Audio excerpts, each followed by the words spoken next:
Mike Kako. Welcome to the meeting for the Committee on Investments and Land Management for Wednesday, August 20th, 2025.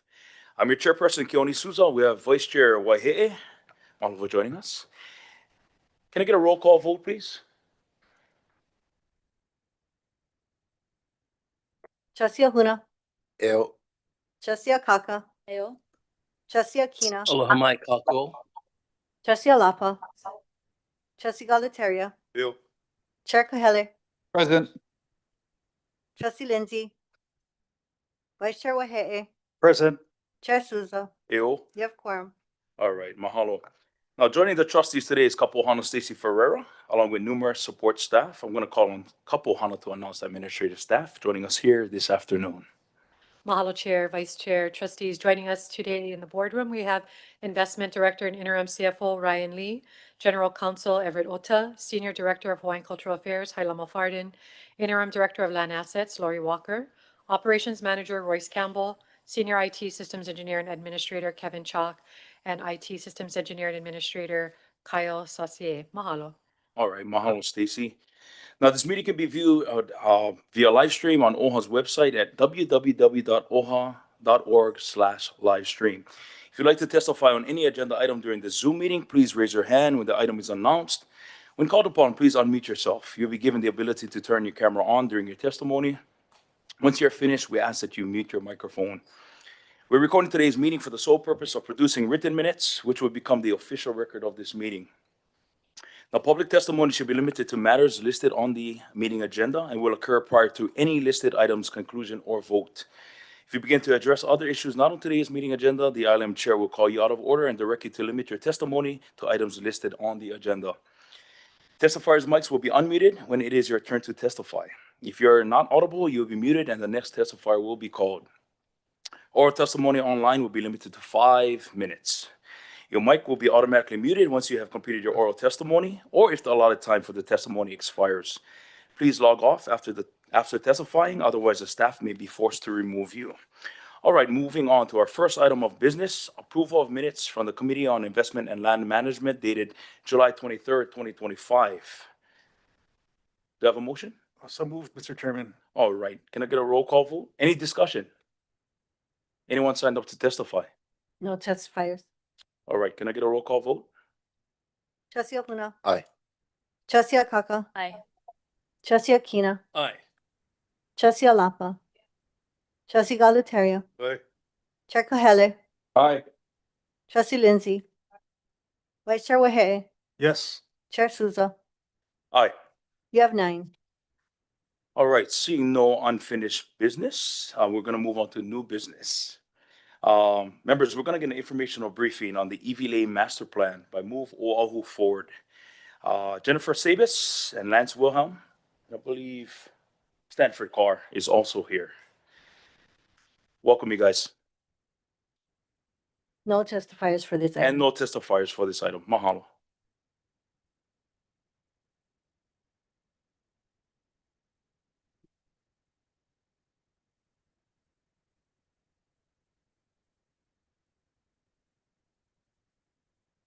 Stanford Carr. I'm the chairman of Move Oahu Forward. Thank you very much for having us today. To my right is Jennifer Sabas, our executive director of Move Oahu Forward. And on my left is Lance Wilhelm, president of Move Oahu Forward. And he will share with you the hard work that he's doing in the Kalihi Kapalama Iwilei area. Aloha and welcome. Thank you very much. Move Oahu Forward was the inception of Move Oahu Forward was in 2012, and it's a bipartisan coalition of businesses, business leaders, in order to advocate first for the policy of bringing rail to life in Honolulu, and we've pivoted since to become the central coordinating body to work with the major landowners in the Iwilei Kapalama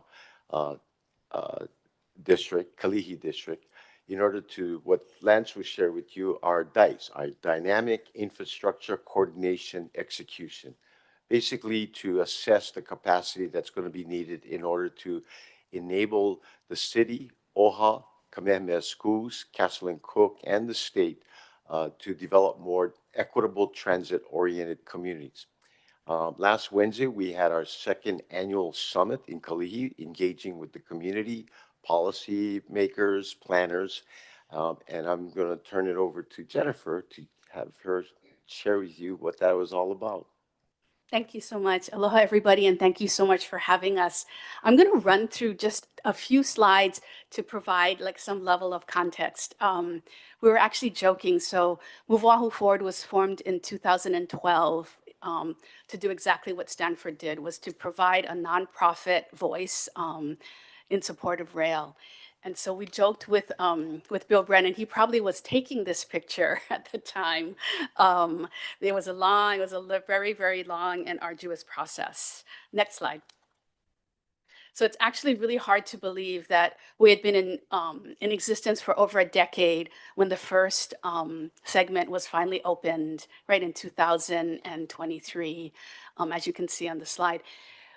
At that time, Oahu Ford had to make a really important decision. We had been in business for over a decade, and we either were going to hang it up, declare victory, and move on, or pivot and focus on community-oriented development. And so my chair and my president are both in the development field, so it's actually no question that we then pivoted to take a look at community-based economic development, transit-oriented development.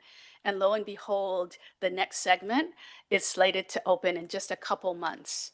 And that segment will go right from the stadium to the airport to actually the Middle Street station, which is the bus transit station, and the gateway to Kalihi. Next slide, please. And so when you look at it, Kalihi is made up of 4 stations that are being planned. And so unfortunately for any of you who have tried to drive through Dillingham, you will know that there's a heck of a lot going on with undergrounding of utilities and the like. This is the area that both the city and the state have identified as a priority area to be able to increase density and significantly increase our affordable housing portfolio. Next slide. And so, right, in everything that we do, we wanted to make sure that our organization and the broader community, right, were cognizant and honoring of the past, the legacy of the past. And so, right, as you all know, Kalihi is a very rich history from right, Lo'i Mauka and fish ponds, right, to the Makai side. Next slide. We also wanted to ensure that we also recognize the history, the very rich history of the many groups of immigrants that came to our shores, settled in Kalihi as their first stop before, right, moving on to other areas. Every single ethnic group has called Kalihi at one point home. And so very, very important that we honor the history as we move forward. Next slide, please. And so our big entry into what we call community-oriented transit development was a year ago. And we kind of rolled the dice, you know. It was the first time that any entity called together the community of Kalihi, taking a look at the many nonprofits that serve that community in health, education, children, right, children's services, the schools in the area, to kind of just start talking story about what development in the area could look like. And we were fortunate because the first segment had just opened. And so, right, there was a sense in the community that it was real and they really now needed to pay attention. So they didn't and wouldn't get overrun. So we brought together our private developers, our government, and again, all of our community developments. It was a pretty terrific conversation. And we focused very much on what should Kalihi look like. Next slide, please. And these were the words that came from the community. And we actually did a day and a half. We took them on a bus tour, a bus ride through their own community and pointing out what the opportunities could be with some of our bigger landowners, right, i.e. Kamehameha Schools, Castle and Cook, and the city and county of Honolulu. And the 2 comments I want to share with you here that have stuck with me for this last year were comments, right, from some of the elders. One was, We refuse to let Kalihi become Kaka'ako West, right? That is not who we are, and that is not what we want to be. And secondly, we want Kalihi to be a destination, a place people think about going to and not driving like heck as fast as you can get to and get out of town, or going to Costco and bitching about traffic trying to get out of town. We want it to be something that's a little special. And when you think about Kalihi, there's something right special about it that immediately comes to mind, which is really kind of stuck, I think, with our group as we start thinking about and advocating on behalf of the community. Next slide. So these were the efforts that came out a year ago. DICE, right, which Stanford mentioned, which Lance will dive into in just a moment. And then we also supported the City and County of Honolulu in their ability to apply for and win a grant. And that grant also focuses on infrastructure, and it focuses on connectivity. Because if you think about the Iwilei area, you got Waiakamilo, you got Alakawa, which is the Costco gas line, and that's it. There's no way for you to go from Dillingham to Nimitz unless you go all the way around. And that has been a huge impediment in actually kind of getting throughput, Mauka to Makai for this community. And so that is also one of the grant targets. And leading the grant is actually Detail. Detail Hawaii is the leading entity for the grant, as well as Wilson Okamoto, who are the traffic engineers. And finally, it's a little small there, but we put together the priorities, what we see, what we saw that's coming up in the summit. And it has everything to do with what are some of the public housing improvements that are happening, who's expanding, who has additional requirements, when are the new sidewalks going in, right? Is there hope for a park in the area, which are really the very, very modest things that this community asks for: more trees, a little more greening in the area, safe places for their kids to play. Next slide. And so this, as Stanford mentioned, it was just last week. We were thinking, oh my God, it felt like so long ago. But it was last week. We were at Palama Settlement. We did a day there. We brought back, and so thank you for some of the members from the OHA staff who joined us. And it was really an opportunity, as you can see by the schedule, just for information sharing, not only from government and private sector, but all the providers, right? Wanting to make sure that whatever happens in this community, that those that they serve are going to continue to be able to access services and be first in line, right, for some of the affordable housing opportunities that, knock on wood, will be coming in short order. And then the last thing that we did, which actually was quite fun, I think, as some of you know, that they're on the heart columns, or on the rail columns, they are stories, and that was all curated by Detail. And every column, right, represents a community. It's tied to the station. So we took the stories and the pictures from the Middle Street station, since that's going to be opening, and we had panels, and so we had the children come in and color the panels after school. And so those coloring, if you go to the opening of the Middle Street in October, you will see them as part of the fabric of the Middle Street station. So wanted to, and I was also, the quote that I was taken by actually came from Rep. Holt. And he basically said that he is so excited for rail to come to Kalihi because the majority of young people only know 4 blocks of Kalihi. They don't get dropped off. They probably don't have a bike. So wherever they got to go, they got to walk. And so the thought that they could walk to a rail station and holo and see the opportunity to go to school at Leeward Community College and then come back. He said he said when he shares it with the students, they can't even fathom what that is, because the radius of their world is so small, right?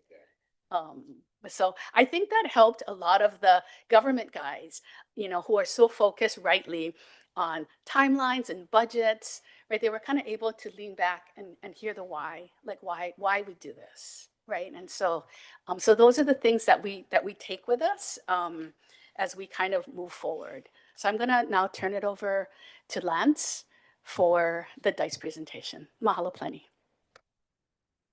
Mahalo, aloha e nā kahu waiwai. Me kuma aloha.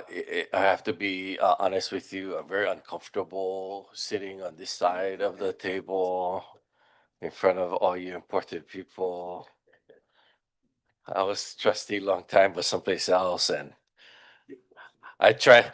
I used to try not to make it scary, and now I know why people are scared. It's a real privilege to be here today. Talk a little bit about what we're doing. So, at our first summit, what was made clear to us that the key to development in this region is infrastructure. That we have to figure out ways to do infrastructure better, smarter, faster, and at best cost for all involved. It's a tough puzzle to solve. Um, but among the things we said we would do and move all forward is do tough things. And so we said we're going to take this on and try this. So with our partners at HHFTC, who helped put a grant together for us, they're funding this program, which we call the DICE plan, which is Dynamic Infrastructure Coordination and Execution Plan. Because in government, if it doesn't have an acronym, it's not a thing. And so we had to give it an acronym. And so we call it DICE. So next slide, please. This is, I'll talk a little bit about what it is and what it is not, but I'll talk a little bit of that in a second. Just for reference, this is the focus area. So what we're talking about is Iwilei, Kapalama, Kalihi, this corridor, all the way down to Nimitz. There's some good reasons for picking the region that we picked here. This is the next big developable area of the rail.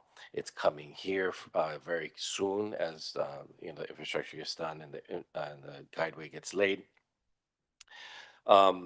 One of the best benefits of this area is that there are a handful of larger landowners, so it's not all broken up into small parcels. We have Kamehameha, we have Castle Cook, we have you, we have City and County, other landowners that have big chunks that can be developed in a master planned way. That's unusual along the rail line, and so this is a unique opportunity, and so we wanted to take advantage of that. Next slide, please. So really the problem we're trying to solve here is how do we bring infrastructure together in a place that has multiple landowners, all who have their own individual master plans, their own timeframes, their own projects, and yet do it in an equitable, cost-effective manner. Really what we're trying to answer basically at the very core of what we're doing, we're trying to answer two fundamental questions. Number one, what kind of infrastructure will it take to unlock homes and units of a certain number in a particular location? And also the reverse question, in order to build this particular project and these units, what infrastructure has to go in place?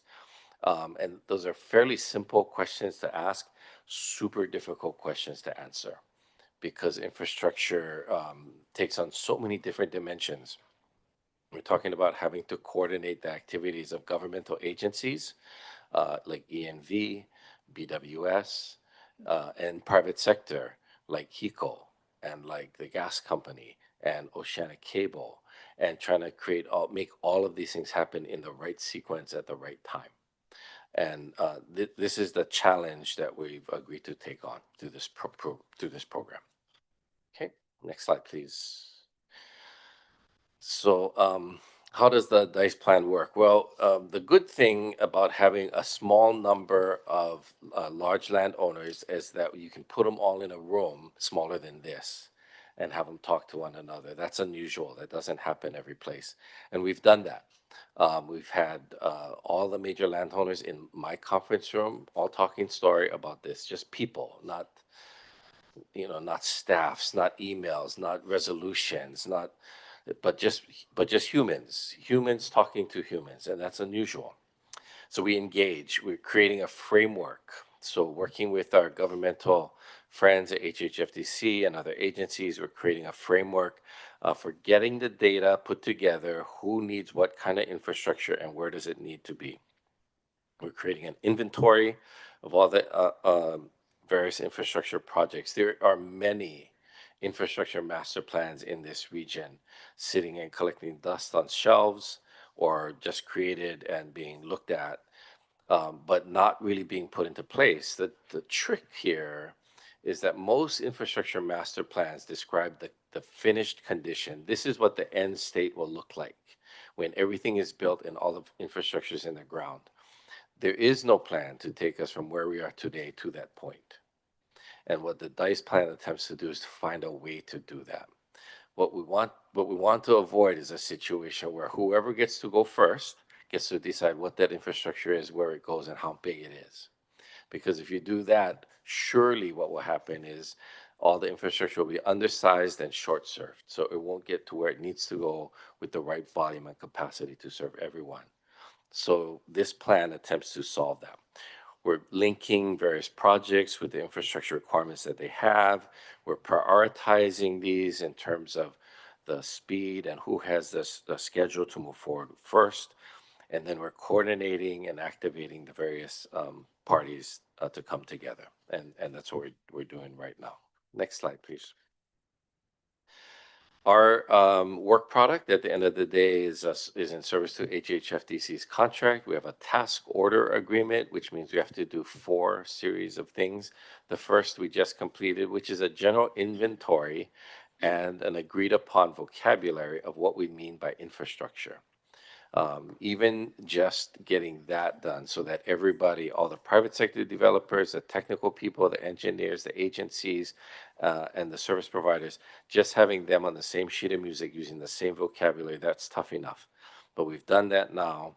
We're sharing regular updates with our friends at HHFDC and with our friends here, and frankly, with anybody who will take the time to listen to us. We're happy to share what we're doing and when we're doing it. And we're taking action. We're meeting with all the land owners and agencies. I will tell you that part of this work in meeting with the BWSs of the world and the ENVs and the HECOs of the world, they're all very excited and grateful to have this opportunity in this platform, because there is no other place to have this conversation. There is no one government shop that does all of this stuff for them. And so we're grateful to be able to do this, and we're very hopeful that we can produce a product and a work plan that will work for everyone. I will also be honest about this. No one's done this before. So there is no plan like it. So we are inventing this a little bit as we go, just to be very honest about it. But we believe that given the circumstances at this place, we can create something useful for everyone, both on the developer side and on the government side. I'll turn it back to Jen. Thank you. I think one of the end results we hope, and it's going to be a continuing and evolving process. But part of the reason that we are engaged in this is because the city and the state governments are very interested in making investments in infrastructure to buy down the cost, right? So again, rather than having the city or the state pick development A over development B, if we are able to come with a more comprehensive plan that says, if you make this investment in electrical infrastructure, that will turn on these 4 properties and that will result in, right? So that was the other, right? As land starts to gets us to that point, it is definitely our strategy to be at the legislature, working with those agencies, and at the city, working with the agencies to start to execute some bulks of dollars to get the infrastructure flowing. Thank you for allowing us to present, Chair. Oh, absolutely. Mahalo, Jen, Stanford, and Lance. Members, any questions? Trustee Akaka. Mahalo for joining us today and sharing what all the work that you folks have been doing within the communities. Mahalo. I was wondering in terms of if there is any discussion on plans on how to have a network of the large land owners or small landowners in terms of an aligned messaging, constant messaging that we could be a part of whether it's an app or a mailing list to know as progress goes what to expect, and something as simple as if we're going to have a one-time or frequent visitor or those that come to be on our properties, what is it that we can best share with them so that they can be prepared in terms of the timing to get here or the best routes and how to get here and why that is? Is that part of the discussion or? Definitely. I mean, the whole, this is a collaborative effort amongst the major landholders. As I stated earlier, we're becoming the central coordinating body. This is all being shared transparently to all the stakeholders and collaborating with both the city and the state. Um, we will be working on some type of communication in order to broadcast that and amplify it to the community, both landowners as well as the overall community. And that's why the summit was the beginning of creating this catalyst.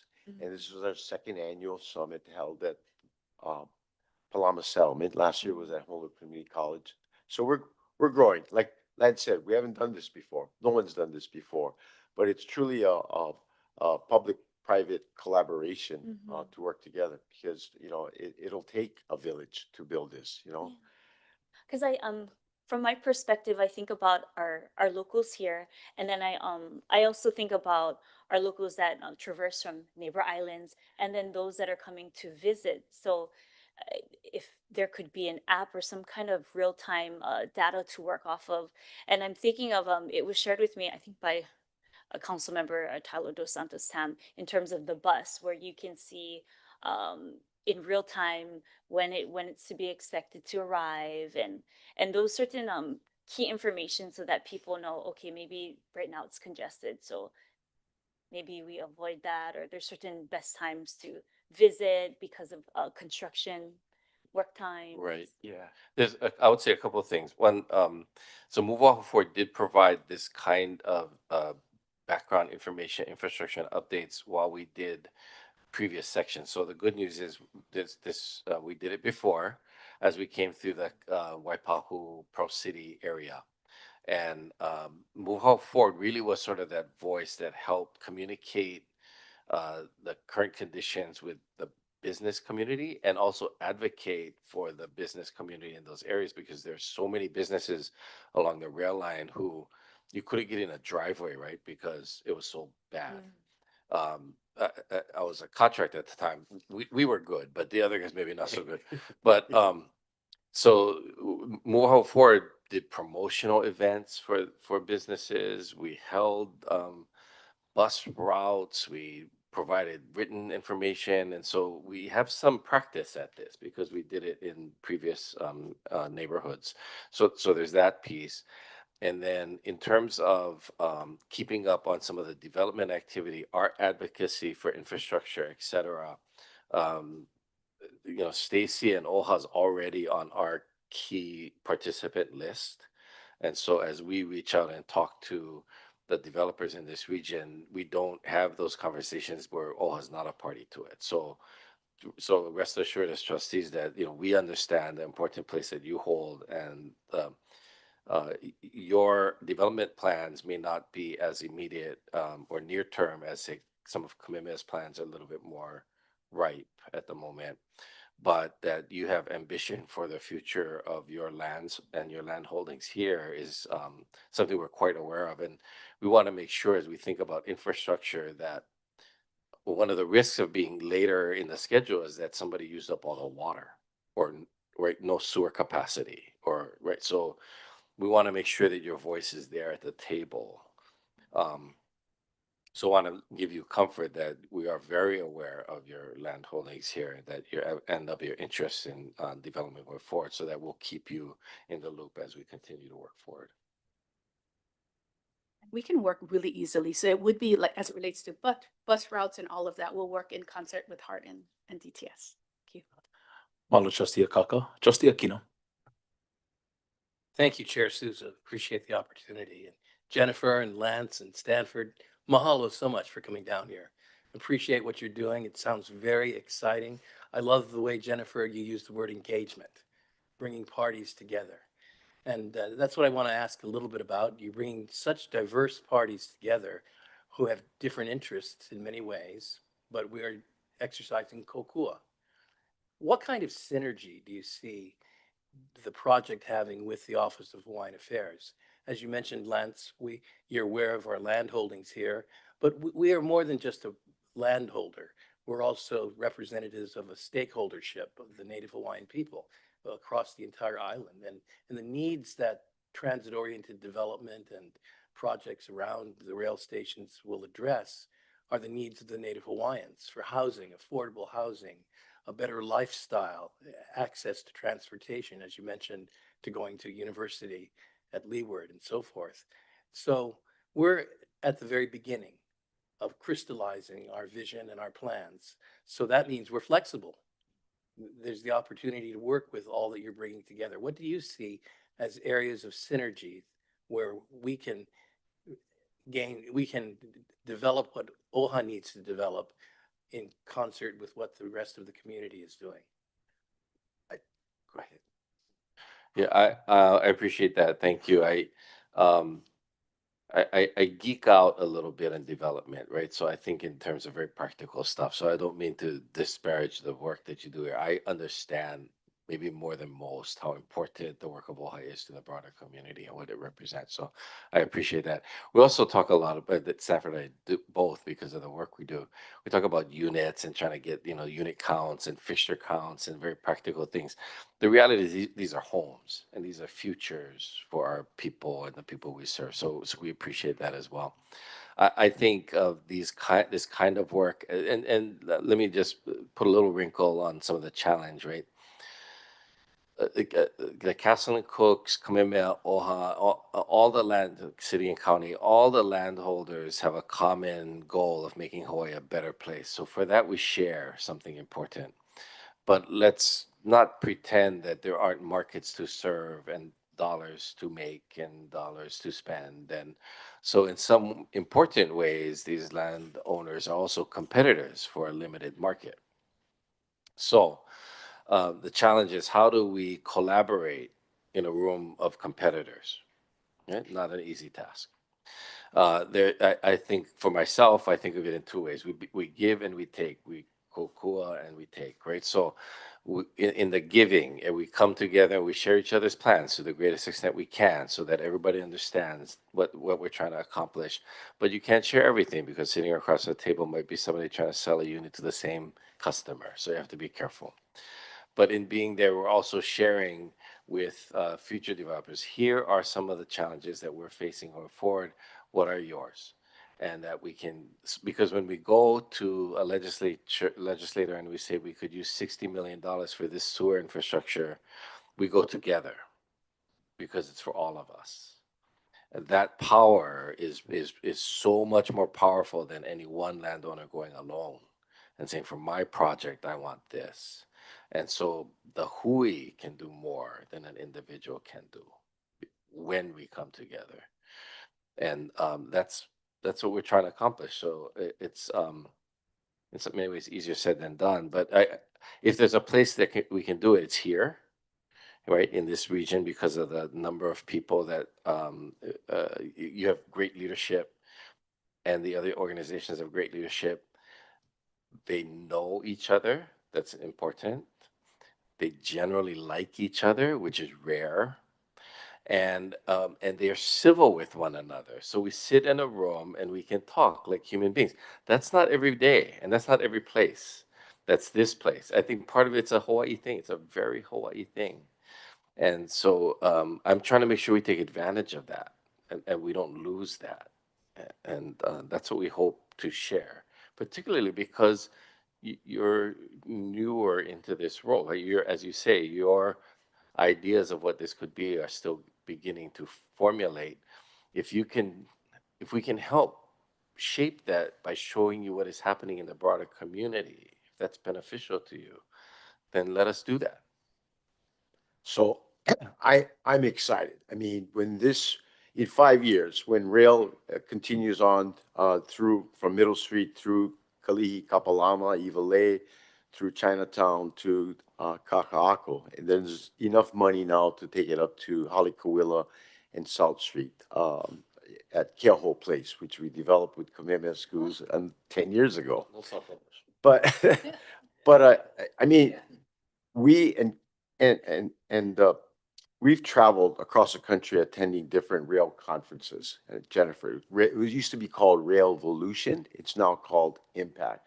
But it's going to be transformative for the neighborhoods, and it's going to be an economic catalyst. So I'd be thinking forward, what else, what other opportunities you'll be able to share with your enterprises. Because it will be transformative. It will become a catalyst for enterprise, for housing. And when I stated earlier, it's equitable transit-oriented communities, because you're going to address, you're utilizing density as a tool to address the entire housing ladder. And, you know, from workforce rentals to low moderate to market rate.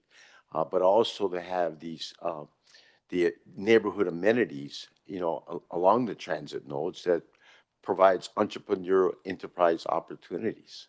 So it's going to be great. We can't build any more lanes, but to have that equitable transportation connectivity from, you know, from Haleakala South Street all the way to Kapolei. I mean, you can get on the Skyline and stop anywhere along the line. And the Department of Transportation is doing a great job to schedule the bus service so that it is collaborating with the drop-off time of the rail, so that the bus is right there imminently thereafter to take you somewhere else where you want to go. So they're doing a great job in synchronizing all of the services and connectivity. Yeah. Mahalo, Trustee Aquino. Trustee Ahuna. Thank you, Chair. I just wanted to thank you all for your presentation. When you're telling me the story about Daniel Holt or Rep Holt, the light bulb, I got it. I think your plan is genius. I mean, it's not about about what you do on your land, different areas, but it's more about what connects us and so when you mentioned about how I saw the stories and how you guys took that, I mean, it's just exactly how do we connect? How do we, you know, just for context, how do we ride a bike through each neighborhood? Yes. You know, what connects us? And so for me, I always want to, when I think about these type of things, how does my job as an OA trustee and I can, when we talk about infrastructure, what connects us? So, how do we support our community, but yet connects everybody to it? And when I was playing football back in the day, we went to Fresno a while ago, and it was a radical place. But the infrastructure, public bathrooms there, all the amenities, they improved all of that, and for some reason it just connected everybody. And now when you go there and you go to a football game, it's like amazing. And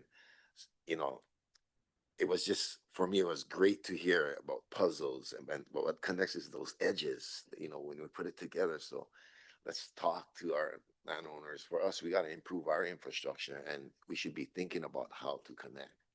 Yeah. So thank you so much for you guys' presentation. Mahalo, Trustee Ahuna. Trustee Galatario. Thank you, Chair. I look at you three, I don't know who should be more afraid. You guys or us guys. But thank you so much for coming. I think I'd like to get some clarity on the issue of DOT. And as I recall, it might have changed. The DOT is at the rail stop. And it's 3 miles in circumference. Is it still, you have to stay within a certain designated area? You mean the TOD zone, right? You're DOT talking about the designated, yeah, TOD zone. transit-oriented development. Right. Okay, so within the 4 stops that you designate in the Kalihi area, which of course we're part of, in a perfect world, what type of development would you, for best use in this particular case? Because if we're looking at, it doesn't have height restrictions too, huh? There's no height restriction like we have to deal with in Kakaako. There's some overarching height just in the typical state land use code, so you can't go unlimited. Yeah, but can you go up to 400? But you can get quite high in TOD zones. You trade off for some community benefit, but yeah, it's flexible. Okay, so obviously we could do in our area in Iwilei or wherever we own, we could do what we can't do in Kakaako. Kakaako Makai has zoning restrictions. In this case, we could actually go the maximum if we decide that we want to go up. And in order to get full revenue production off of any piece, you got to get the full value of, which in this particular case would be market rate. Say we build a 40-story condominium, just an example of opportunities here. Is that the type of development that you would want to see in this area? Because Jen was saying you don't want to be another Kakaako. But the best use of this particular lands would probably be to go up in coordination with retail. Yeah, I'm gonna try to answer before, because Stanford is killing him, so he like answers so bad. He's trying to answer so bad. Yeah, he can't help himself, and he would tell you higher is better. I think so. Density comes in many forms. Vertical certainly is one of those. OHA and all landowners to some degree or another have to decide what community you serve and how best to serve. In some cases, you may decide that the best way to serve the community is make the most dollars I can, and I'm going to turn that cash into programs elsewhere.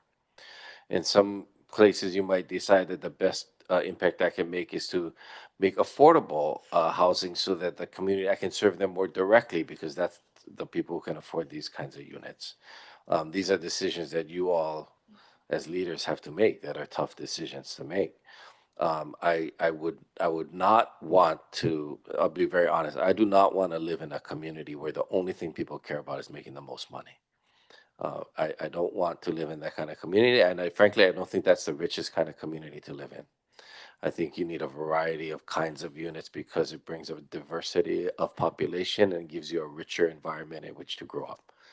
So I think these are decisions as trustees you have to make, tough decisions. Is Move Forward's goal, one more, just follow up. Is Move Forward's goal just to convene or to assist in decision-making? We want to be useful to you in whatever way we can. I would say our goals are two-pronged. Number one, we convene in order to gather data to create a actionable plan that works for everyone. Number one. Number two, we advocate on behalf of specific projects that will serve the greatest good. And Jen is particularly well suited for this job.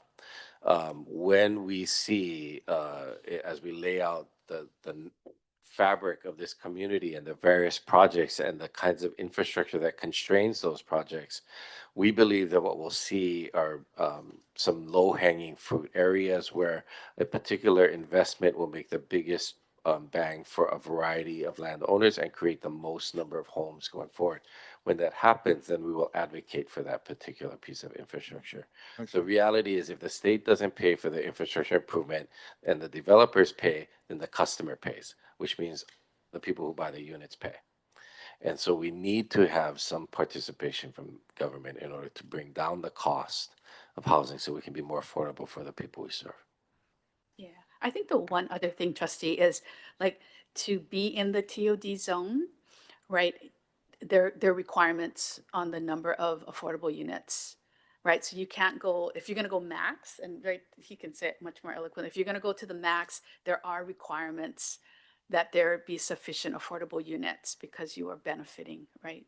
So again, you all need to take a look-see. And then I think for Trustee Aquino, I would suggest to, Commitment Schools has been out, like there are a lot of community gatherings that are going on to solicit input. That might be another way just for staff to, Commitment Schools has been doing theirs, the state has been doing, because of some of the public housing renovations. It's very interesting because it's very, very consistent, right? They're very two things. They're very prideful about Kalihi, right? But they're also not like NIMBY-ish. They're much more willing to be open as long as they get invited to the dance and they can have an opportunity to be part of that conversation. It's a very warm community. So, Chair, I don't want to take the oxygen out of the room, but one last one. So absolutely, sir. So this would include parks, schools, religious centers, and such. As we defined infrastructure within the context of our plan, we defined it as these various kinds of things you would normally think of: water, sewer, power, electric, that kind of stuff. But it also includes access, both vehicular and pedestrian, because this area is a little bit plagued by a lack of access. There's a lot of dead-end streets that just run and then stop. So access is an important part of infrastructure, um, both for cars, but for people too, because it's very difficult to walk from one side of the street to the other sometimes. And then open space as an infrastructure item. So how do we make sure that we think about open space as infrastructure? Because that's not a typical item to include in an infrastructure survey, but open space and access, pedestrian access and vehicular access are important because not just because it helps move people around, but because that becomes the corridor through which you run infrastructure. So in order to get sewer from point A to point B, if you don't have a road, it's really hard to do. And so we create access as also part of that solving of the infrastructure problem. Mahalo, Trustee Galatario. Kapuana. Mahalo, Chair. I just wanted to mahalo the leaders of Move Oahu Forward because it's not just about bringing collaborative of planners, developers, together to think about redevelopment, but it's also creating a community within the community, right? So us being able to participate in the summit, so mahalo for that invitation, OHA being able to have a table there to share out about our different programs, our services, our kawaiʻola. And I think it's a constant reminder to those that we are partnering with that we do serve a great deal of number of Native Hawaiians in this community, and that OHA is present, and that we are providing services and programs, and that keeps OHA top of mind in terms of those who would be served through this major redevelopment. Mahalo, Stacy. Trustee Alapo. Question is in regards to your plan here. It's about the opportunity, and you mentioned about leverage shared investment for greater efficiency. Can you explain to me what do you mean by that? Yeah, so good example. One of the constraints in this region is power. So HECO only has so much power availability. And in order to serve all of the planned development, they're going to need to create like a relocated substation. We have to certain pieces of infrastructure. Typically, electrical service is a private development matter. So as an individual landowner or a development of a particular project, you have to pay for that infrastructure. It doesn't come free. If we can find ways to partner up between 3 or 4 landowners, if a service will service a broader area, if we can make a nexus to a city project or a state project, there may be ways to reduce the cost because we're going to share it across a number of developments.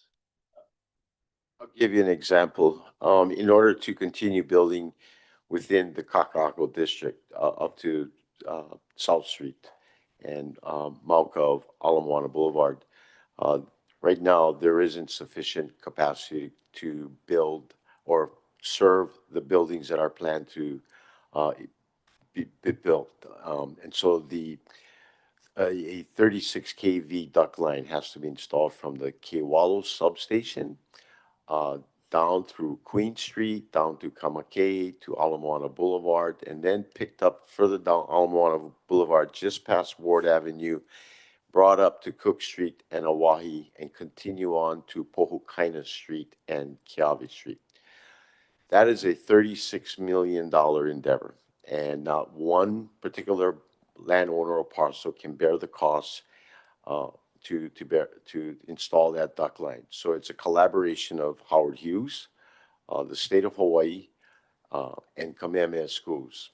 And so we are all working together. We meet every other week on the progress of executing and building that upgrade, electrical upgrade, so that when we come online, there's sufficient power to permanent power to facilitate these five blocks of real estate development. Do you anticipate rising costs? It is all sunk costs. It's part of, and so how the state is mitigating is they have a nexus to contribute for at least 60% of the units for the projects that are providing affordable. So Castle and Cook, ourselves, we're both use 201H as a tool to entitle our properties. So the state has been able to justify a nexus to contribute towards electrical upgrades based on a proportionate share of affordable units. And then the state has a sponsored project called 690 Pohukaina next to Mother Waldron Park, just next to the Holly Kawila Place project that we built. And so that is 100% affordable. So they're advancing on behalf of that project and paying for that proportionate share of electrical upgrades. But it's something that we need to have further conversations with Hawaiian Electric because they're going to need a financing tool in order to front load the infrastructure capacity to serve future development, much like we need to do the same with sewer, water, drainage, and roadway connectivities, so that we can ensure that we can build within these the nodes and around the stations. So we're working in discussion with Hawaiian Electric to look at different financing tools that allow them to advance the funds and then be able to seek reimbursement to repay those bonds in the future by future developments, so that everybody's paying their fair share of the contributions. Yeah. All right, members, we're going to take two more questions. One follow-up from Trustee Ahuna, and then we're going to close out with Trustee Lindsay. And I expected this amount of questions anyway. With such a high caliber of leadership in front of us, I anticipated a lot of questions. So thank you guys for sticking around. Trustee Ahuna. Yeah, no, I'm just thinking of examples, and I just, what you guys said, it doesn't matter like what we decide, but how we connect. So like, say like rail is coming through, people got to cross the streets. We talking about traffic. So we would offer say we building like mixed use with commercial restaurants and everything. Oh, we want to connect the rail straight, a bridge that comes down so they can, how we connect and stuff like that. Or we have a land that we can't do anything and we want to do a switch yard to help with the PV capacities, and I get it. Genius. No, for real, genius. I get it. Hello, Trustee Ahuna. Trustee Lindsay. Thank you. Thank you for all the information you folks are sharing. I just have a question. In your work, do you do status reports as to how many affordable housing projects that's being developed within, let's say, the rail? I ask this because I hear of so many affordable projects coming up, and I mean, just look at the stadium. I mean, that plan that was opened up the other day was really, eye-balking. But I'm just thinking if we can overbuild affordable housing. The thing is, I have seen our affordable housing, let's say on Hawaiian homelands, and a four-bedroom for $700,000 is not affordable. So what are we talking about affordable housing? Because if our people don't buy it, we're bringing more people in from the mainland. And I don't think that's what we want to do because our people are not being taken care of. So I think that's really something that is always in our mind, especially here on the table, because if you look at our Hawaiian people, they're on the lower scale of income. And we need to watch for them and after what their living conditions are. So I just wonder, do you have like such a status or some kind of report that tells you if we have too much affordable housing, we okay? I mean, there's so many projects coming up. If you add all the units, that's quite a bit of projects. And can our people qualify? I think that's a study that is waiting to be had. Trustee Lindsay, so I've been in this business for 36 years now, and it Yes, Maui. So I grew up Kula, country. So the state, starting with the Waihe administration, they created the Housing Finance Development Corporation. And I had the honor and pleasure of working with them from 1989. And back then, the studies commissioned by HFDC, their commission was there was a shortfall of over 60,000 housing units. Now, over the last 35 years, we have not built enough to keep up with household formation and population growth, which is reflected why our median home prices are over $1 million, and a median condominium prices are over $500,000. It's just because it's a supply constrained market. And that is attributable to many different factors. There's not one silver bullet. It has to, we're the highest regulated land use state in the country. We're the most isolated islands in the world, having to import everything we utilize to build. And so that affects our cost of living as well. The regulation has really slowed down the production of housing. But that's being worked on right now with this new administration in expediting permits. As you can see, we applied for a demo permit for the stadium in June. We should have that permit. It was approved last week, Thursday, and we should secure it sometime this week or next week at the latest. The current updated report is we're short 45,000 units. And the 45,000 units, half of those units are market rate units. The other half is for affordables as defined by families earning 140% of the area median income and below.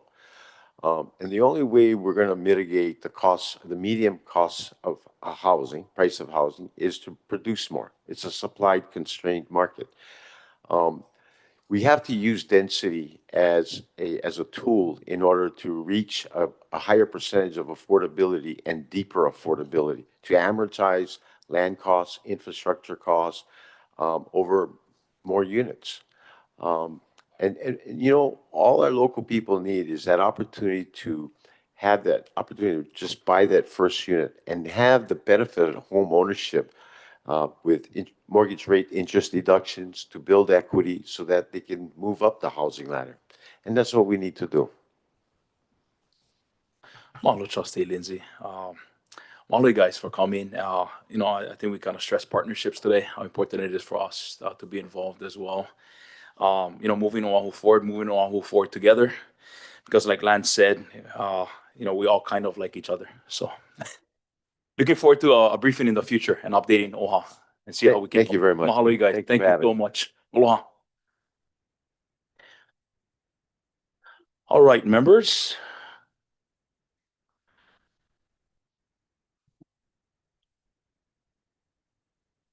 Thanks, everyone.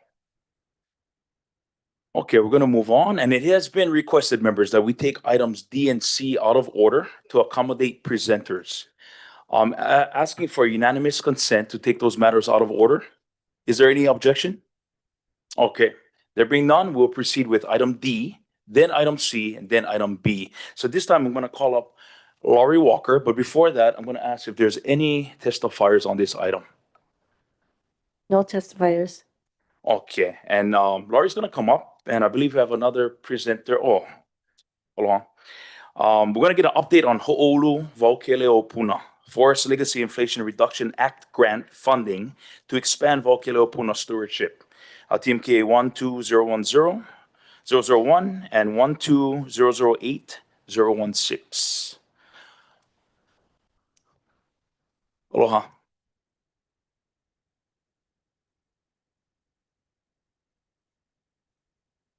Because I'm so tall, I had to lower my chair. Aloha nui kako. Chair Souza, Vice Chair Waihe'e, Kapohana, members of the board. Thank you for having us today. I want to introduce Kamuela. Yeah, go ahead. Aloha mai kako, avo o Kamala Ka'apana. I work for the Trust for Public Land as a project associate, and then we're partnering with OHA to help with protecting Ho'oluau Kele o Puna. Yeah. Okay. So mahalo. We're here today to follow up on a grant opportunity we shared briefly about in March of this year when we presented an informational briefing on Kele, Puna.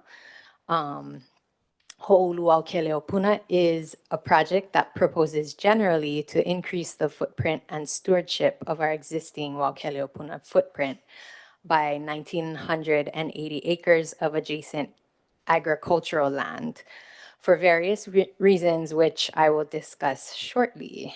Next slide, please.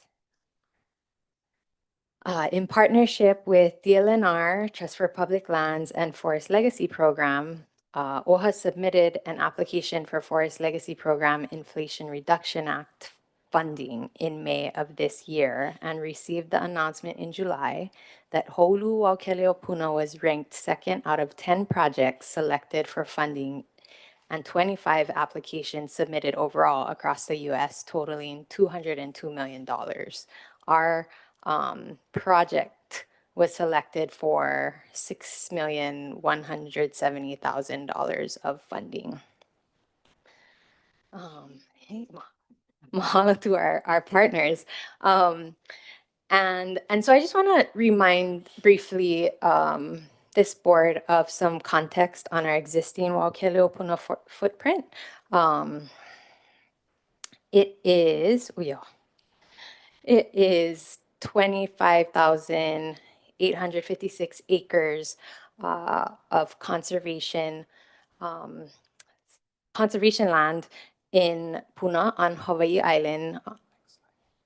Oh, sorry, can you go to the next slide? Thank you. Kele, Puna is in Puna, of course, on Hawaii Island. It sits on the ahupua'a of Waiakahiula and Ka'ohe. It is the largest remaining intact native lowland rainforest in Hawaii. And when OHA acquired it in 2006, it was the first ceded lands returned to Hawaiian ownership since 1893.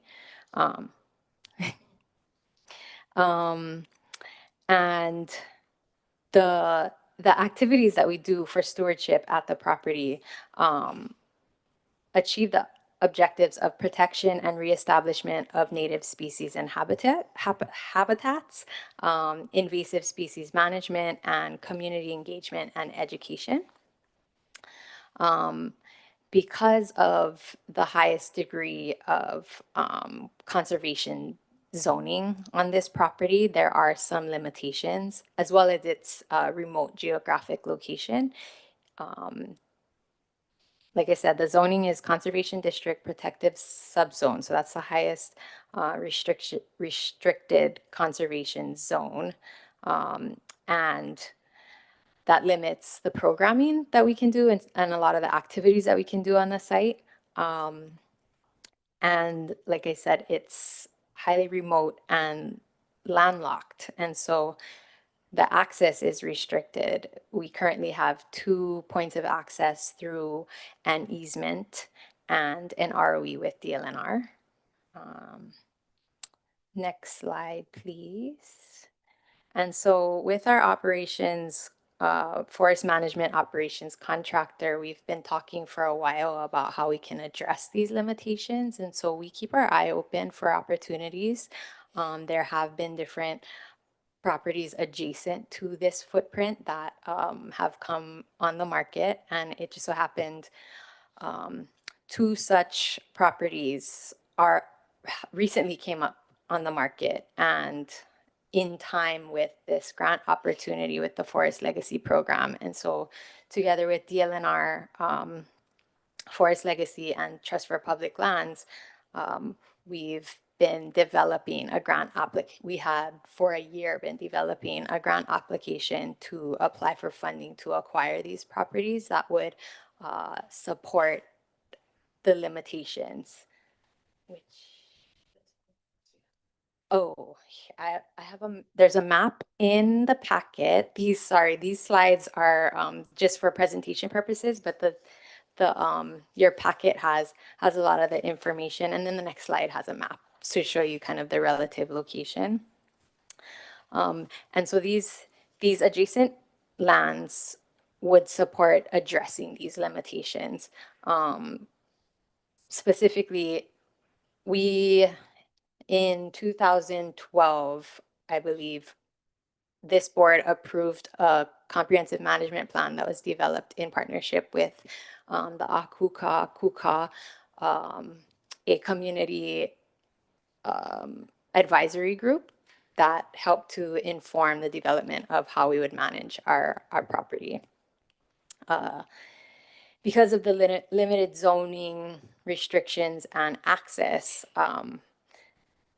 this expansion intends to enhance the implementation of that management plan objectives, as well as to increase that, of course, increase the access, including securing the existing 2 points of access into perpetuity, because both of those points of access are on these properties.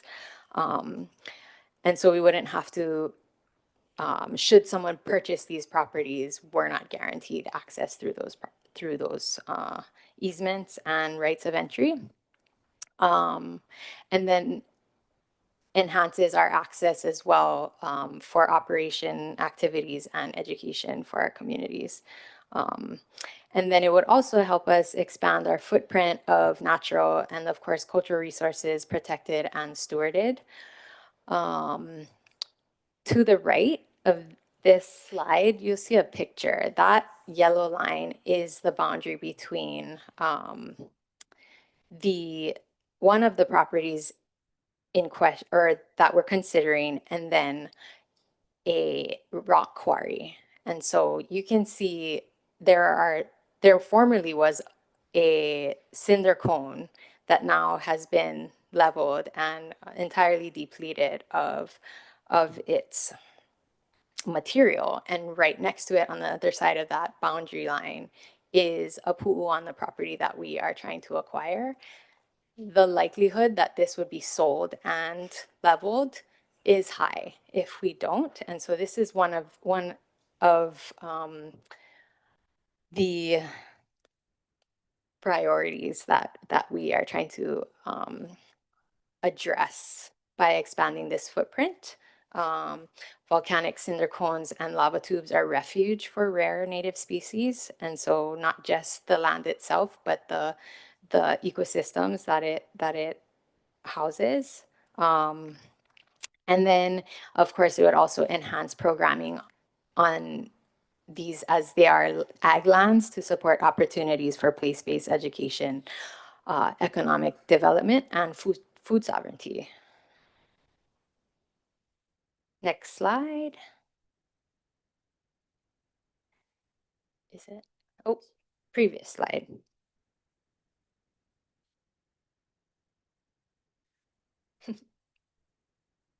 And just a little information about the Forest Legacy IRA grant, which Kamuela will help me expand on.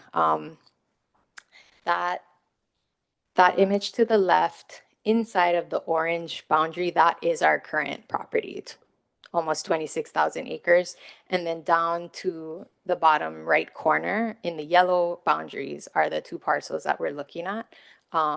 That would grant us access into perpetuity to our property. Our partners, of course, are Trust for Public Lands. The Forest Legacy Program in Hawaii, Katie Friday, is the program director for Hawaii's program, and then DLNR, Department of Forestry and Wildlife.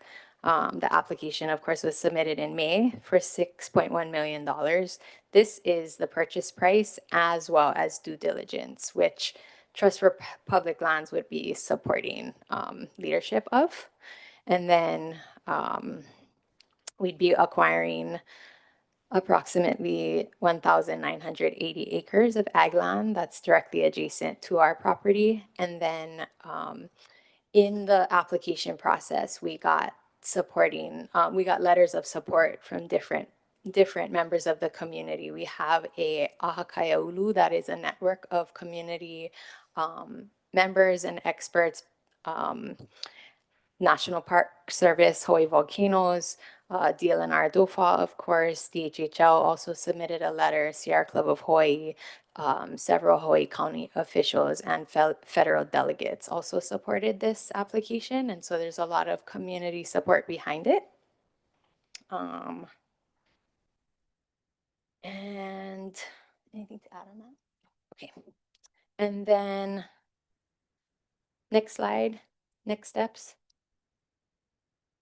So roughly, the project itself was selected for funding, but there is a process to get the formal award. And so the next step is to finalize a proposal, which would get signed by several parties, including OHA. And we're targeting the end of August, early September for that, after which a formal award would then be presented. And then at that point, we would run this acquisition through our acquisition process. I mean, we're starting to already, but then the point of getting approval from this board to proceed with due diligence would come when we get the formal award.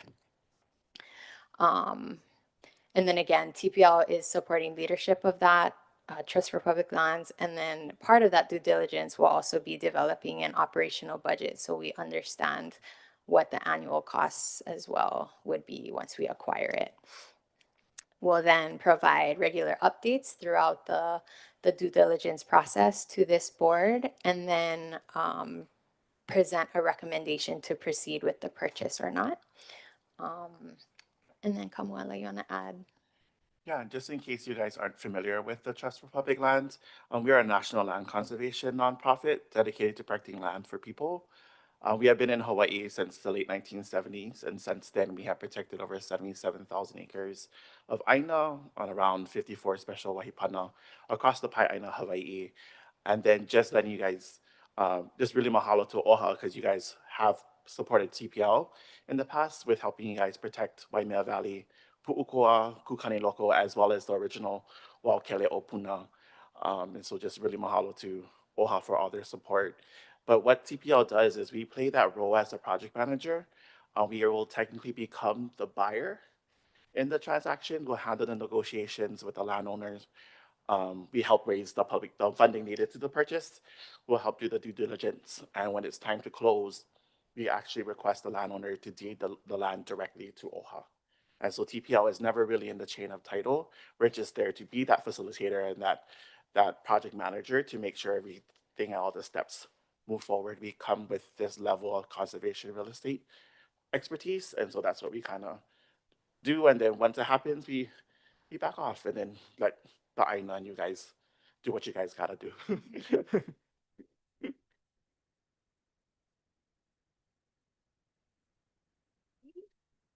Katie Friday is online. Katie, I don't know if you have anything at this point to add, but then right now we're opening up for discussion. Aloha. I am mostly making myself available for questions. I work with the U.S. Department of Agriculture Forest Service. I'm located in Hilo, and I manage this program in Hawaii, as well as American Samoa and the Federated States of Micronesia and California. As Laurie explained, we're on the verge of executing a grant agreement.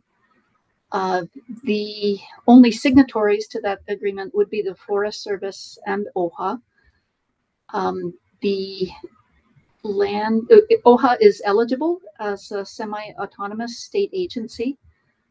The eventual deed to the project would have a purpose clause linking it to the conservation and agroforestry and public education and community involvement purposes that were underlying the proposal. And I look forward to this project. As you can see, it ranked very highly in the nation, partly because you had such a long list of supporting parties. Mahalo.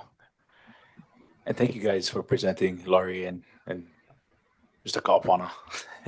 Thank you guys. I know OHA has had a long partnership with you guys. And members, any questions? Trustee Alapa. I wanted to know if you have any idea, those that wanted to purchase the land, was it for development purposes? Was it to do the same work that we're doing? I don't know if I can answer to who were the interested buyers of the property, but we just know that it was Aina that was once attempted to be slated to be put on the market. And so, with any type of land that's on the market, it is an obvious threat. Whether there's a bite and a nibble, you just never know. But just having that immediate threat happen, especially so close to a nature preserve that's already protected, is something that, you kind of, it puts that urgency to protect. Yeah. Malo Trustee Lapo. Trustee Akaka.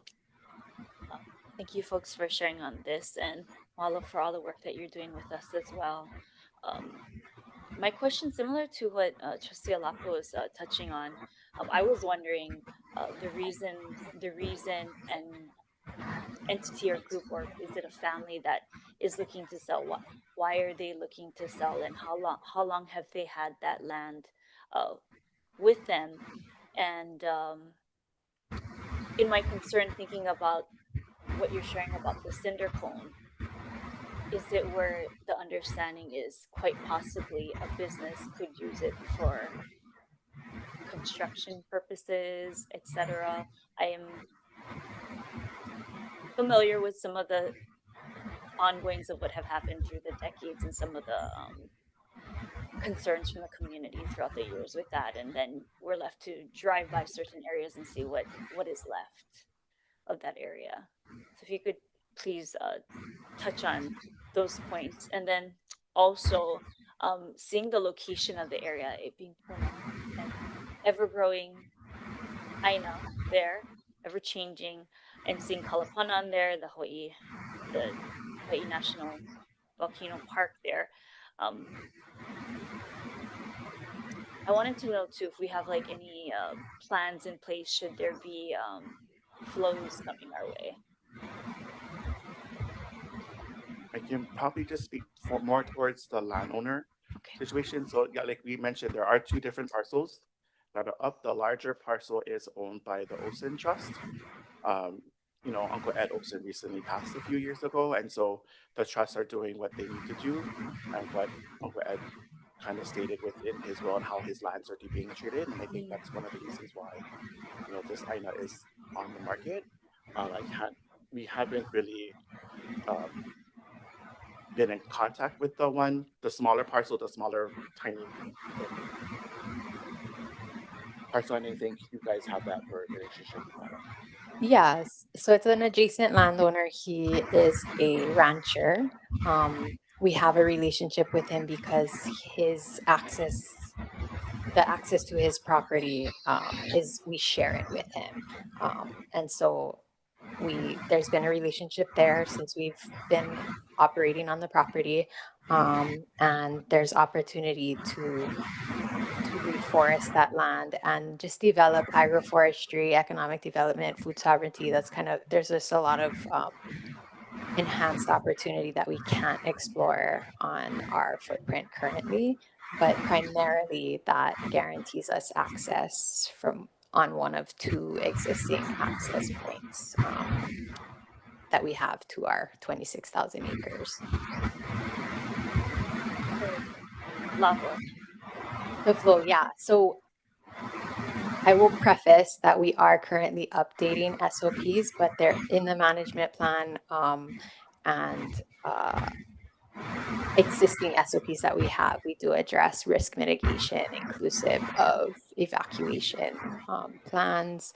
Luckily, because of the remote nature of our property, there isn't a consistent body count on the property. There's not consistently people there that we have to be absolutely about. But we also do have a contract for helicopter services if there is any kind of emergency.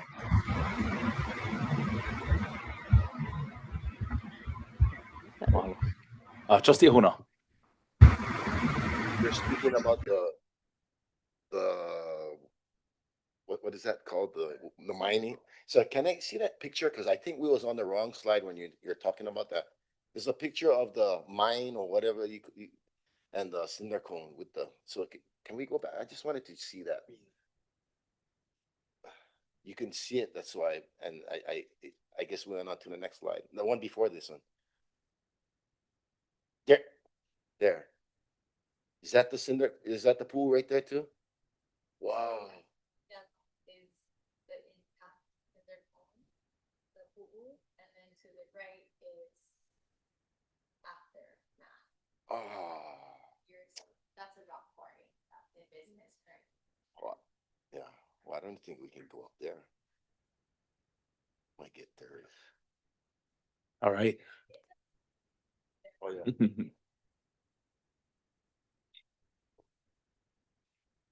All right, members, if there are no other questions, thank you guys so much. And we look forward to you coming back and starting the due diligence once we get that grant money. Thank you so much again. Mahalo. All right, next item on the agenda, we have an informational briefing of the OHA Hawaii Real Estate Implementation Plan, including tactics related to OHA's real estate strategy. And we have Paul Quintiliani, but before that, do we have anyone signed up to testify? No one's All testified. right. Aloha, Paul. Thank you very much. You've been waiting patiently. Aloha. Thank you for your time. Good to see everybody again.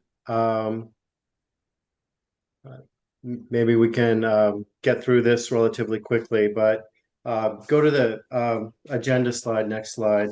So what I want to do today is give you kind of a recap of where we've been in our process of putting together these strategic documents for OHA, review just the approved strategies, and then talk about the recommended tactics. And what the implementation plan really is the ways in which OHA is going to implement the strategies that you approved back in June. So this gets into a little bit of detail. You had in your board packets the full implementation plan. So I'm just going to go through kind of a high-level recap of that, and then leave some time at the end for some questions. Nice. Paul, really quickly, could you get a little closer to your microphone? Yes, I apologize. Is that a little No. better? Is that Try better? again. Might be not working so well. That's better. Okay. That's better. Thank you. Oh, all right. Sorry about that. So we started this journey in July of 2024. That's when we came on board, and started working with OHA. And in October, we had done a couple of board briefings, and then we presented a Hawaii real estate tactical plan, which was approved by the board in October of 2024. And we then started to work with the Ryan's group in integrating those tactical plan recommendations into the Native Hawaiian Trust Fund policy. And so there were some elements that were pulled into that. The most important being that the lands, the investment lands that OHA owns, not the legacy lands, are now considered part of the Native Hawaiian Trust Fund. And then after the tactical plan was completed, we held a series of board workshops, one-on-one with some of the different board members, and also at some board meetings to review the recommendations around limited liability corporations and also the best options for structuring a go-forward approach to kaka'ako.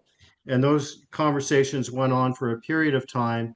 And of course, they did get deferred as OHA was pursuing the relief on the residential moratorium on the Makai side. And then when that didn't go through, we re-engaged in our work, and we finished the Hawaii real estate strategy in June of 2025. That was presented to the board and that was approved. So where we are today in August is we're presenting informationally this implementation plan. It's not something that requires board approval. So this is an informational. And what it does is it creates the operational tactics to advance the Hawaii real estate strategy.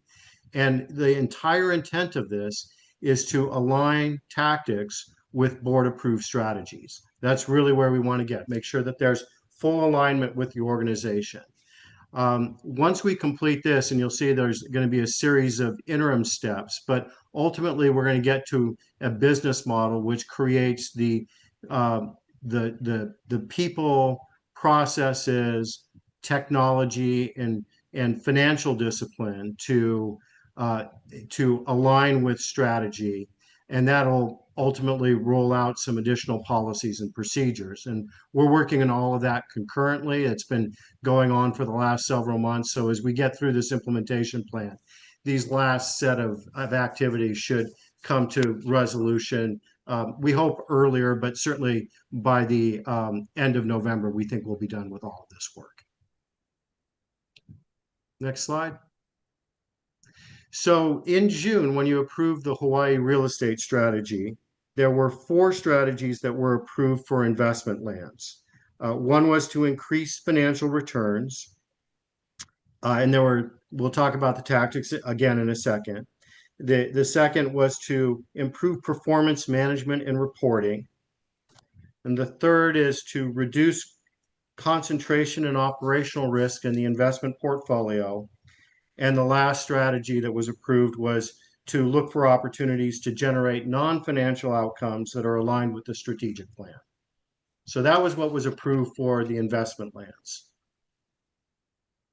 Next slide. And for the legacy lands, the 4 strategies that were approved the first was to create a financial stability for stewardship activities. And if some of you remember, the existing policy prior to your recent Hawaii real estate strategy approval, was that funding was based on the income that was available from Kaka'ako Makai. And so we have some recommendations that will give more stability in funding, because Kaka'ako Makai has a very variable income stream, particularly as you start moving in towards development. It's not going to have long-term stability. It's going to be very volatile. So we want to create something that has much more predictability so that the legacy land teams can plan on activities year over year over year. The second approved strategy was to optimize environmental and cultural stewardship outcomes, and looking for ways to make sure that those are aligned with the 15-year strategic plan. The third approved strategy was to expand programmatic outcomes on legacy lands, so more activities. And finally, risk mitigation. So those are all very high level, but what does it mean in tactics? So move to the next slide, please. So in increasing financial returns, we have 5 specific tactics that we're recommending. And again, I'm summarizing these. These are all in your package with more detail. But the first is to adopt an investment policy for new investments that establishes requirements for new acquisitions. And specifically, it's going to talk about what's needed in due diligence, what are the hurdle rates for a new investment, meaning what kinds of returns should they generate and over what period of time, and what are the benchmarks. And so we've laid that out in the tactical plan or the implementation plan. The second is to exclude development properties from future purchase.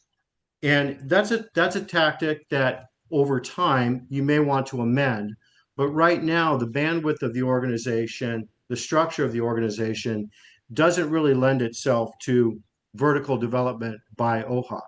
Now, that doesn't mean you don't buy lands that might have future development generations from now, like the lands you own in Iwilei. And it doesn't mean that you don't plan to maximize those future outcomes, but you're not buying land specifically for development. The third tactic is to improve operational efficiency and effectiveness across the department by creating standard operating procedures for core functions. And we've already been working on standard operating procedures manual. We have a draft of that that's been completed, and it's sitting with Lori and her team for their review and comment.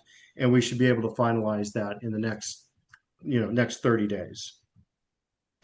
A fourth recommendation is to create a profit enhancement team that can target high impact initiatives with near-term financial benefits. And my organization has been functioning in that role for a couple of months. And, there's some things that we've done that have created short-term wins. We've gotten the Lot L building in Kaka'ako fully leased. We just executed a lease for the Iwilei Business Center. So those kinds of short-term wins that have high impact to the organization, that's what a profit enhancement team should do. As you build capacity within your organization and you build out the rest of the staff, the need for a profit enhancement team will go away. So it's really just an immediate way to try and generate more revenue to the group. The fifth tactic is to achieve pay parity with the external market to support recruitment and retention, with an acknowledgement that OHA is never going to pay the same salaries that the private sector has. You need to have people that are more mission focused.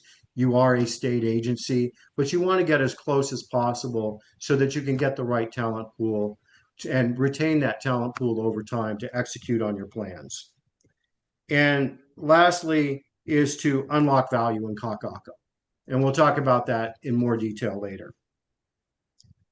On the performance management strategy, the 5 tactics that are set forth, the first is to adopt a benchmark for investment performance. And we are recommending the National Council of Real Estate Investment Fiduciaries, NPI benchmark.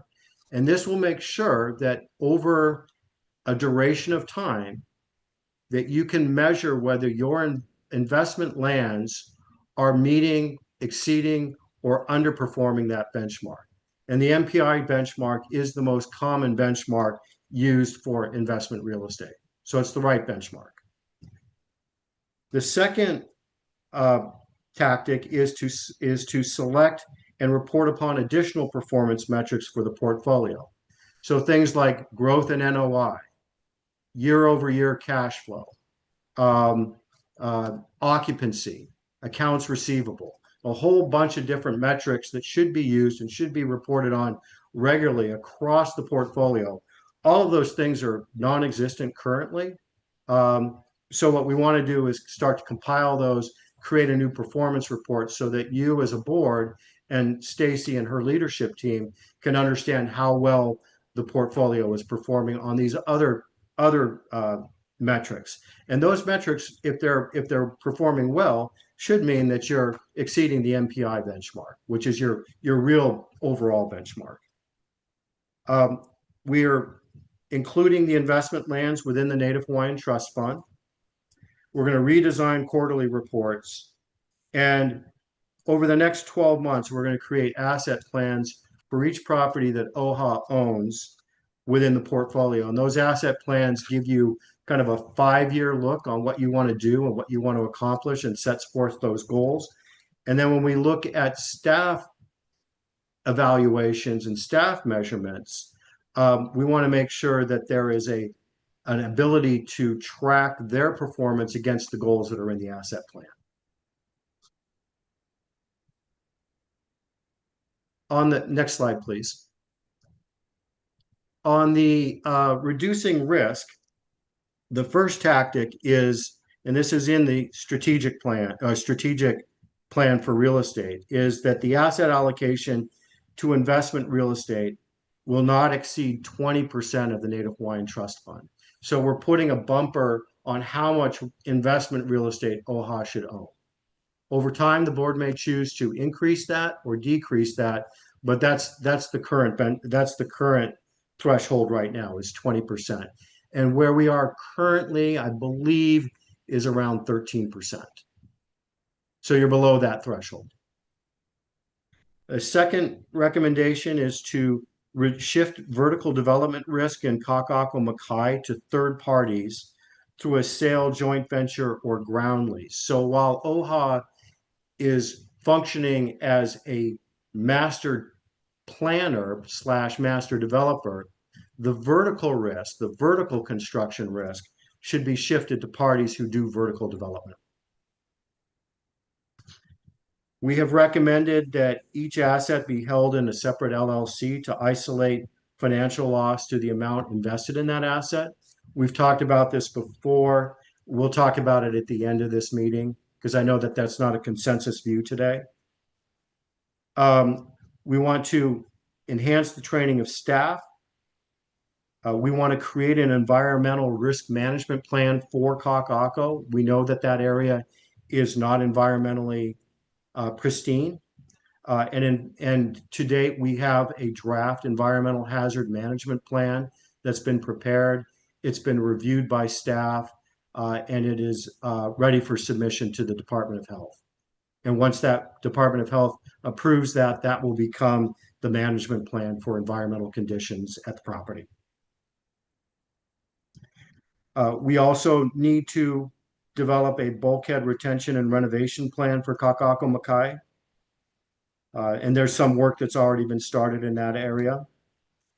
We want to manage portfolio debt to prudent levels, and we believe that the right thresholds are 130% debt service coverage ratio for any individual asset and 175% debt service coverage ratio for the portfolio as a whole. And today we would meet both of those metrics. We want to reduce the allocation to non-Hawaii real estate within the Native Hawaiian Trust Fund. So real estate that's owned outside of Hawaii would be reduced. And finally, we want to amend the spending policy to be equal to 5% of the Native Hawaiian Trust Fund invested in non-Hawaii real estate, plus the free cash flow that's generated from Hawaii real estate. And the reason we want to do that is that Hawaii real estate today doesn't generate 5% cash on cash based on portfolio value. So you would be forced to then spend down other asset classes to fund that 5% level if you didn't change the policy, which would over time create a higher allocation to Hawaii real estate. As Hawaii real estate becomes more productive, and it will, you may want to revisit that policy or that tactic. And then on the non-aligned, sorry, next slide, please. On creating mission-aligned non-financial outcomes, the 5 tactics being recommended are creating a built environment stewardship ethos to elevate building maintenance and aesthetics, develop a larger environmental and hazardous management program, one where we are ensuring that there's tenant compliance, and also one that ensures that OHA performs the necessary environmental studies before new development or acquiring new property. Let's make sure we're not buying anything that's dirty. We want to promote Native Hawaiian businesses through the use of our lands without diluting economic returns, get that triple bottom line outcome. Look for opportunities to partner with DHHL to expand housing opportunities on OHA lands. And finally, just be a leader in the care and protection of iwi kupuna in the urban core.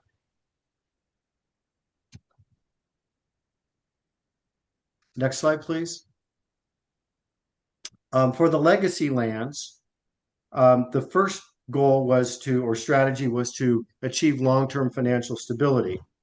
And the recommendation here is to base the stewardship activities on 10% of the distributable income from the Native Hawaiian Trust Fund, plus any funds generated from grants, philanthropy, or revenues generated from on-site activities. So what does that mean?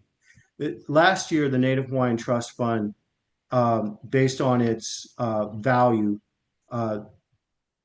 distributed approximately $25 million to the organization to fund mission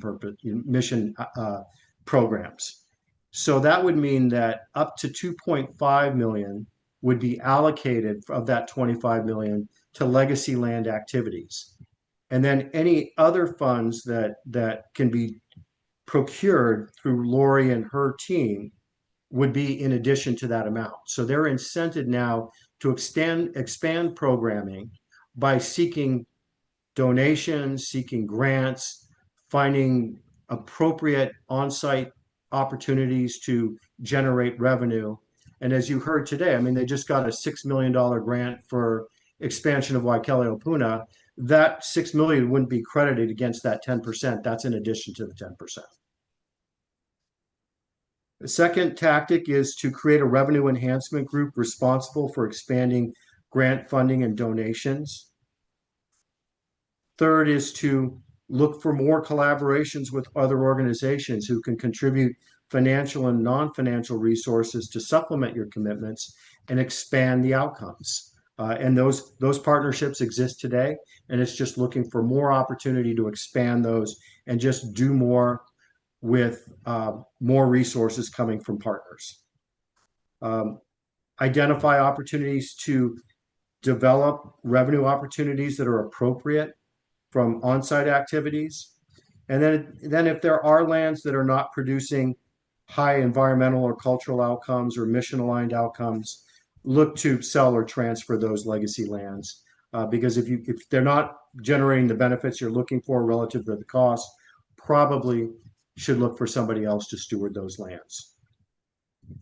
On the environmental and cultural stewardship side, the 5 tactics that are being implemented are streamlining the management plans and preparing management plans over the next 12 months for all of OHA's holdings.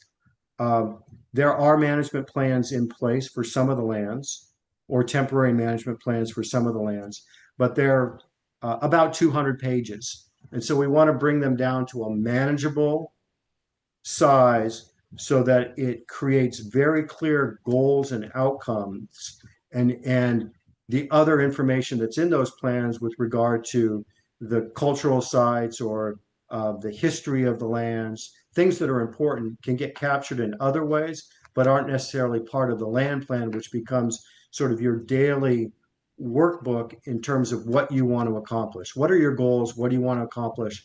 How do they align with the mission of OHA? We want to incorporate those operational goals into all metrics and all management plans and report on progress quarterly. We also want to achieve pay parity to improve recruitment and retention. And finally, we want to adopt an investment policy for legacy lands that targets properties in areas either with high concentrations of Native Hawaiians or lands that have rich environmental and cultural resources that would be aligned with OHA's outcomes and mission. Next slide, please. Expanding the programmatic outcomes on legacy lands. We want to create standard metrics for what those programmatic outcomes are and report on them quarterly. We want to expand land-based traditional educational offerings on legacy lands. Where appropriate, we would look to rezone portions of legacy lands for commercial or residential uses, where appropriate. Partner with DHHL to expand housing opportunities, either on lands that you own or maybe new lands that you acquire. Expand agricultural uses where they're appropriate. Adopt an investment policy targeting legacy lands with programming opportunities. And finally, expand GIS capabilities so that we can track all of this activity and use GIS as a tool to better manage our lands. And then on the operational risk side, again, use of LLCs to isolate financial losses and risks. Perform an overarching review of all insurance coverage to determine if it's adequate, and look at options that might expand coverages at an acceptable loss. There are now things out there called catastrophic bonds, CAT bonds, that can insure against certain risks that you can't get through traditional coverage. So that might be something to look at, or it might be cost prohibitive. At the end of the day, you can't insure against everything, but there are some things that you might want to look at. We want to identify, map, and prepare mitigation plans for specific on-site risks at each property. We're going to look at this in the business model, but There's probably some need to expand internal staffing to address operational risks, particularly if you're expanding the portfolio. And finally, we want to integrate risk management into the new investment policy so that when you're performing due diligence, you've identified those risks up front, and the board can make a clear decision on whether those risks that are identified outweigh the benefits of ownership. So next slide, please. So what are the next steps? There are two issues that are still need to be addressed. The first is, do we want to use LLCs or not LLCs? That is a board decision. And the second is, what's the best mechanism to unlock the value in Kaka'ako? And we had a lot of discussions with the board in the first part of this year, and we presented some options around that. What we would like to do over the next 30 days is hold some additional workshops with each of the trustees, go through these two issues, hear your concerns, present some alternatives, and then in September, come back to the board with a formal recommendation on those two items. Once we bring those recommendations forward and we get consensus and approval, we can complete the business model for the land division. The business model is really hard to finalize without clear understanding of what we want to do in Kaka'ako. So we do need to solve the Kaka'ako decision to finalize the business model. We are also in the process of completing standard operating procedures for both investment and legacy lands. As I shared with you, the investment lands are basically done. The legacy lands are in process. And then we are going to present 3 policies for board approval. One dealing with investment lands management, one dealing with legacy lands management, and one dealing with legacy lands investment policy. Those have been drafted. They're being reviewed by the executive team. We can bring those forward in probably the next 30 to 45 days. And then the last policy, which was the investment lands policy, we had a draft of that, but in discussion with Ryan and his team, we're going to integrate those recommendations, that policy, into the Native Hawaiian Trust Fund investment policy. So Ryan's working on that, and that'll be coming forward to the board as well. So again, our goal is to get all of this done by the end of November.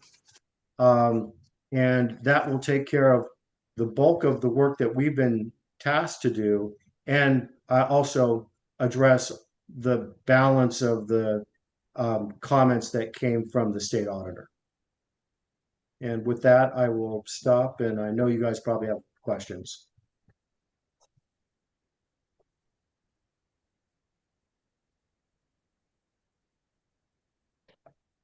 All right, mahalo, Paul. Members, I'm going to actually limit the amount of questions that we take because we do have one more presenter, and I'll be mindful of his time.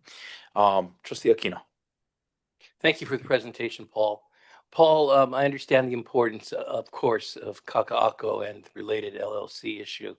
Where do we have on our agenda the development of an Iwilei strategy? So the Iwilei strategy is not something that we've worked intimately on. Our team has been involved with the discussions with Move Oahu Forward. As we shared several months ago, Iwilei, you still have some leases there that encumber near-term development.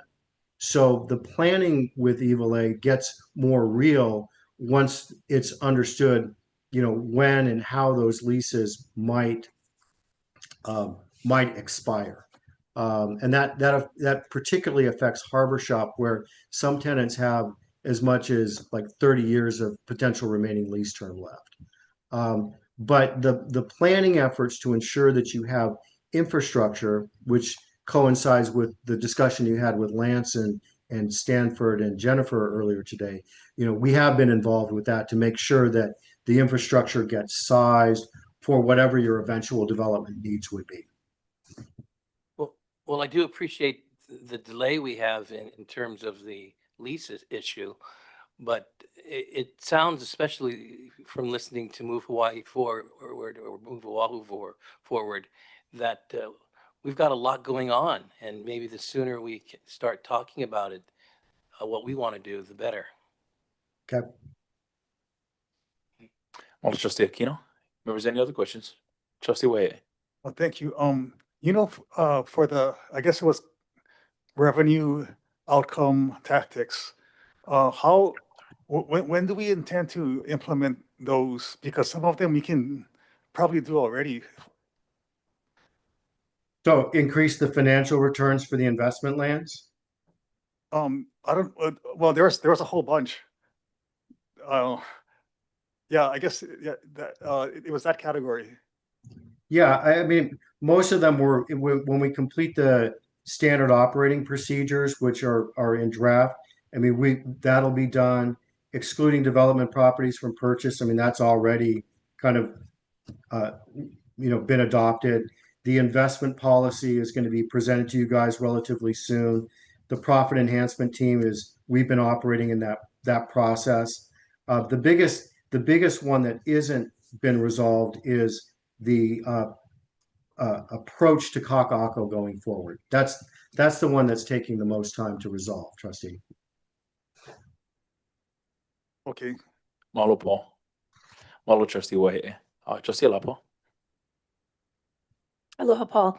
So you had mentioned about investment lands, and you incorporate that into our NHTF portfolio. To value land assets every year, wouldn't that be expensive? Wouldn't it throw off our existing asset allocations like our stocks and bonds? I mean, why would we do something like that? So they are going to be valued this year. I think the contract is about 25,000 to value it. So it's not an inordinate expense this year. And then it gets cheaper in following years because it just becomes an update. And the other lands, other than Kaka'ako, we're going to attempt to value those internally because they're easier to value. But the lands in Kaka'ako are more complicated. So we've sought an outside firm to do the valuation on those. All right. The Mahalo, second Paul. part, Oh, sorry. the Go ahead. second part of your question, would it throw off the asset allocation? I don't think it would. I think when those values come in, that will still be below that 20% threshold. Mahalo, Trustee Alapo. Mahalo, Paul. And I think the trustees are looking forward to that workshop, Paul. Mahalo. Okay. I know it's coming up on supper time where you're at. Any more to add, Paul? No, except that we'll reach out to you guys and try and get those scheduled, and we appreciate all of your help on that. Right on, Paul. Thank you so much. All right. Aloha. Thank you, guys. All right. Next item on the agenda, we have Native Hawaiian Trust Fund Investment Portfolio Review for the quarter ending June 30th, 2025. And mahalo, Ryan Lee, for your patience. Do we have anyone signed up to testify on this item? No testifiers. All right. Ryan Lee, do your thing. And we're looking forward to that very brief presentation that you presented for us today. Okay. Aloha, Chair, Vice Chair, Trustees. I'll be providing a quarterly update for the Native Hawaiian Trust Fund covering quarter ending June 30, 2025, which is also the end of the fiscal year. In the interest of time, I'm going to skip the market review and go straight to the performance. So if we can go to page, actually slide 6.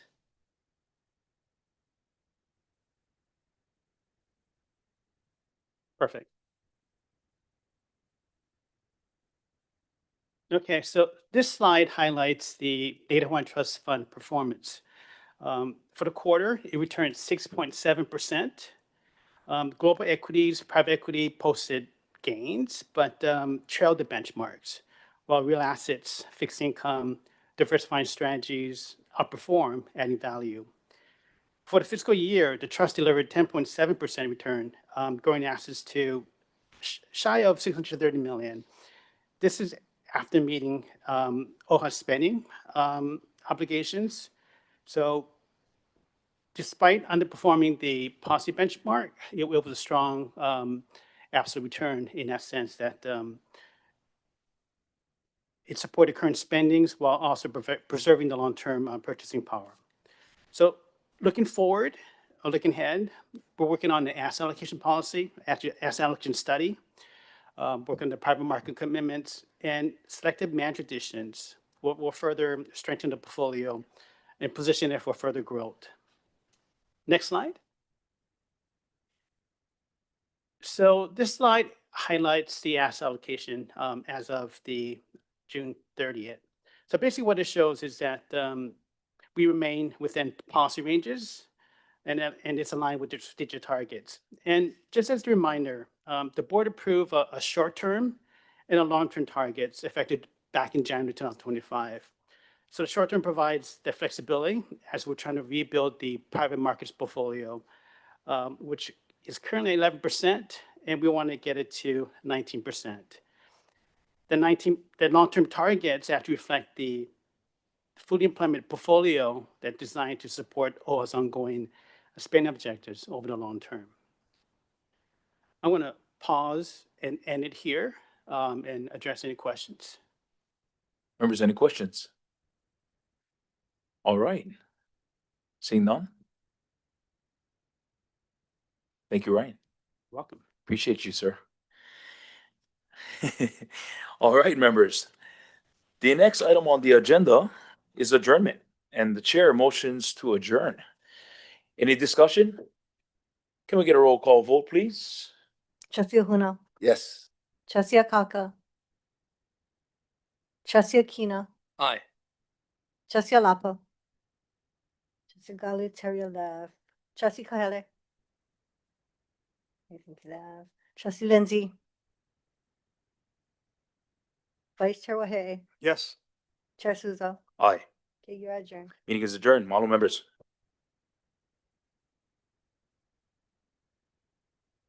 Sorry.